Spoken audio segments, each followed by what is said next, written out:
ഇന്ന് വൈകുന്നേരം നടക്കാനിരിക്കുന്ന PSLV C-56 വിക്ഷേപണത്തിന്റെ കൗണ്ട് ഡൗൺ ആരംഭിച്ചു.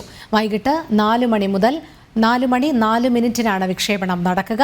ഉപഗ്രഹത്തിന്റെ സാങ്കേതിക പ്രശ്നം കാരണം ഇന്നലെ നടക്കേണ്ട ദൗത്യം ഇന്നത്തേക്ക് മാറ്റുകയായിരുന്നു. സൂര്യന്റെ ഏറ്റവും ചൂടേറിയതും ഏറ്റവും പുറമേയുള്ളതുമായ പ്രഭാവലയം കൊറോണ പാളിയെപ്പറ്റി പഠിക്കുകയാണ് പോബ്ര 3യുടെ ലക്ഷ്യം. ഭൂമിയിൽ നിന്നുള്ള കുറഞ്ഞ ദൂരം 600 കിലോമീറ്ററും കൂടിയ ദൂരം 60,530 കിലോമീറ്ററും വരുന്ന ദീർഘവൃത്താകൃതിയിലുള്ള ഭ്രമണപഥത്തിലേക്കാണ് പോബ്ര 3 വിക്ഷേപിക്കുന്നത്. സ്പേസ് ഏജൻസിയുടെ സൗരപര്യവേക്ഷണ ദൗത്യമാണ് പോബ്ര 3. ഒരേ സമയം വിക്ഷേപിക്കുകയും പിന്നീട് രണ്ടായി പിരിയുകയും ചെയ്യുന്ന ഉപഗ്രഹങ്ങളാണ് പോബ്ര 3. കൊറോണഗ്രാഫും ഒക്യൂൾട്ടറുമാണ് പ്രധാന ഭാഗങ്ങൾ. ഒരേ സമയം 150 മീറ്റർ അകലത്തിൽ 2 ഉപഗ്രഹങ്ങളും സമാന്തരമായി സഞ്ചരിക്കും. കൊറോണയുടെ കൃത്യമായ ചിത്രങ്ങൾ രേഖപ്പെടുത്തുകയാണ് ദൗത്യത്തിന്റെ അന്തിമ ലക്ഷ്യം.